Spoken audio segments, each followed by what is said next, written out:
The year was 1953, the Cold War was in full swing. Behind the Iron Curtain, the Soviet Union loomed. Fear gripped the United States, a fear of communist infiltration and mind control. It was in this climate of paranoia that MK-Ultra was born. A top-secret CIA program, MK-Ultra delved into the murky world of mind control and psychological manipulation. The driving force behind MK-Ultra was the belief that the Soviets had unlocked the secrets of mind control. Reports emerged of American prisoners of war returning from Korea, their minds seemingly altered. These reports fueled anxieties within the CIA, pushing them to develop their own methods of psychological warfare. MK-Ultra, shrouded in secrecy, became the weaponized answer to this perceived threat. The project's name itself hinted at its covert nature. MK designated it as a project funded by the CIA's technical services staff, while Ultra indicated its top-secret classification.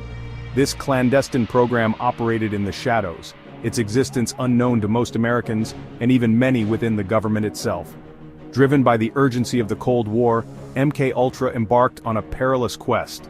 They sought to understand, control, and weaponize the human mind. The program's creators believed that by harnessing the power of the mind, they could gain an advantage in the global struggle against communism. They were willing to push ethical boundaries to achieve their objectives. At the helm of MK-Ultra stood a figure both brilliant and controversial, Dr. Sidney Gottlieb.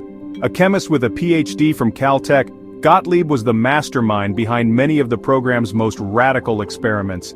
Driven by a relentless pursuit of knowledge, he viewed the human mind as the ultimate frontier to be conquered. Gottlieb's right-hand man was Dr. Ewan Cameron, a renowned psychiatrist who believed he could erase existing memories and implant new ones. Cameron's controversial techniques, including prolonged drug-induced sleep and electroshock therapy, were used on patients suffering from conditions such as schizophrenia and depression, often without their informed consent. These men, driven by their convictions, assembled a network of scientists, doctors, and researchers across the United States and Canada. Universities, hospitals, and prisons became unwitting participants in MK-Ultra's web of experiments. The program's funding flowed through various channels, often disguised as grants for legitimate research projects. This ensured that MK-Ultra's true nature remained hidden from public scrutiny. The architects of MK-Ultra operated with a chilling pragmatism. They believed that the ends justified the means. The potential to control the enemy, to extract information, and to create sleeper agents outweighed any ethical considerations. MK-Ultra's quest to control the mind led them down many dark and twisted paths. The program encompassed over 150 sub-projects, each more audacious and ethically questionable than the last. No avenue of exploration was off-limits in their relentless pursuit of mind manipulation. One primary focus was chemical interrogation. Scientists experimented with a cocktail of drugs including LSD, barbiturates, and amphetamines, seeking to break down resistance and extract information from subjects. They wanted to create a truth serum, a chemical key to unlock the secrets held within the human mind. Sensory deprivation was another avenue explored by MK-Ultra researchers. Subjects were confined to isolation chambers deprived of sensory input in an attempt to induce altered states of consciousness. They believed that by stripping away external stimuli, they could weaken the mind's defenses and make it more susceptible to suggestion. Hypnosis, too, played a significant role in MK-Ultra's arsenal. Researchers explored its potential for inducing amnesia, implanting false memories, and even controlling behavior. They sought to bypass conscious awareness to manipulate the subconscious mind and bend it to their will. The true extent of MK-Ultra's reach remains unknown, shrouded in secrecy and the passage of time. Many records were destroyed in 1973 under the order of then CIA Director Richard Helms, making it impossible to fully grasp the program's scope or to identify all of its victims. However, we do know that MK-Ultra's subjects came from all walks of life. Some were volunteers, lured by financial incentives or the promise of experimental therapies. Others were unwitting participants, their lives forever altered by their involvement in the program. Prisoners, mental patients, and even ordinary citizens became test subjects in MK-Ultra's twisted experiments. They were subjected to a battery of tests, often without their knowledge or consent. These tests ranged from the administration of hallucinogenic drugs to electroshock therapy, hypnosis, and sensory deprivation. The trauma inflicted on these individuals was profound. Many suffered lasting psychological damage, their lives forever scarred by their experiences. Some were left with fragmented memories, unable to distinguish between reality and the hallucinations induced by the drugs. Others developed mental health issues, haunted by the memories of their time in MKUltra's clutches. Section 5 Operation Midnight Climax LSD and the Search for Control. One of MKUltra's most notorious sub-projects was Operation Midnight Climax. This operation, shrouded in secrecy and driven by a potent cocktail of scientific curiosity and moral depravity, focused on the effects of LSD. The CIA established safe houses in San Francisco and New York City, transforming them into clandestine laboratories for human experimentation. Unwitting subjects, often lured to these locations under false pretenses, were dosed with LSD and their behavior observed. Prostitutes, often on the CIA payroll, were used to lure men to these safe houses where they were unknowingly drugged and their actions recorded. The goal was to study the effects of LSD on sexual behavior, with the hope of finding ways to use the drug for interrogation, or to discredit foreign leaders. The researchers believed that by understanding how LSD affected sexual desire and inhibition, they could find ways to manipulate individuals and extract information from them. The ethical implications of Operation Midnight Climax were staggering. Subjects were drugged without their knowledge or consent, their lives put at risk in the name of scientific exploration. The operation was a gross violation of human rights, driven by a callous disregard for the well-being of its victims.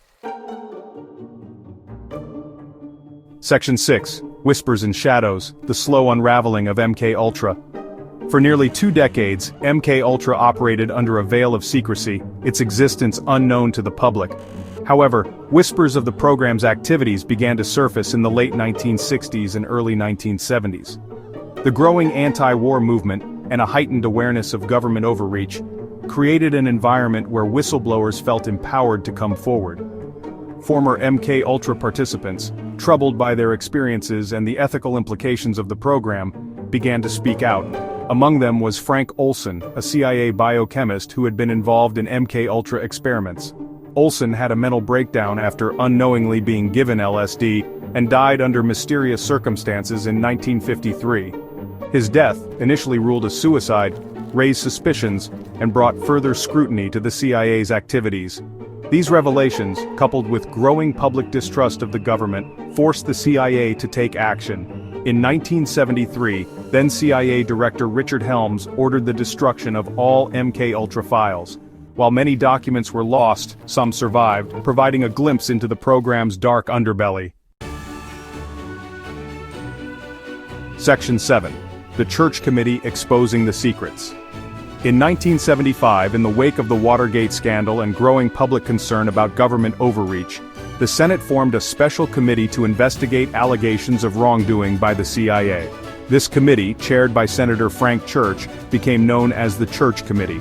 The Church Committee's investigation uncovered a shocking array of illegal and unethical activities conducted by the CIA, including assassination plots, domestic spying, and mind control experiments. MKUltra, once shrouded in secrecy, was thrust into the public eye. The committee's findings sent shockwaves through the nation. Americans were horrified to learn that their government had been engaged in such morally reprehensible activities. The revelation sparked outrage and demands for accountability. The Church Committee's investigation marked a turning point in the public's understanding of MKUltra. No longer could the program's existence be denied. The committee's work led to reforms within the intelligence community, including the establishment of oversight committees to prevent future abuses. Section 8. Echoes of MKUltra, the project's legacy and pop culture. Despite attempts to erase its existence, MKUltra has left an indelible mark on the public consciousness.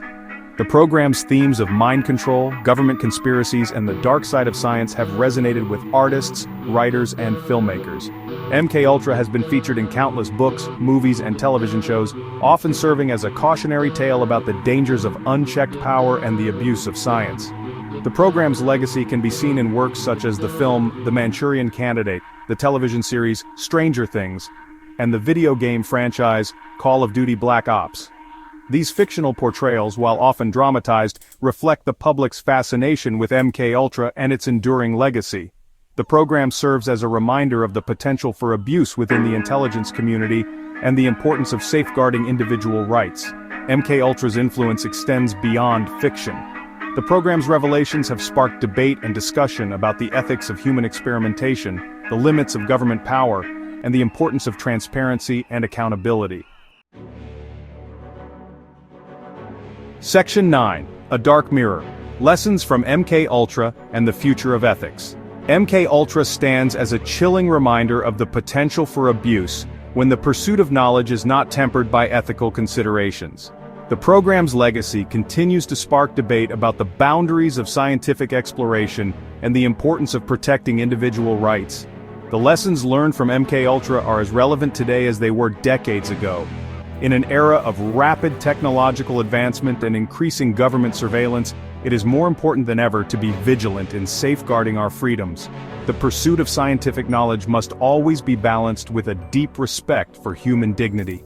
We must be wary of those who seek to control our minds, manipulate our thoughts, or erode our freedoms in the name of national security or any other cause. MKUltra serves as a dark mirror, reflecting the potential for darkness that exists within even the most enlightened societies. It is a stark reminder that the price of freedom is eternal vigilance.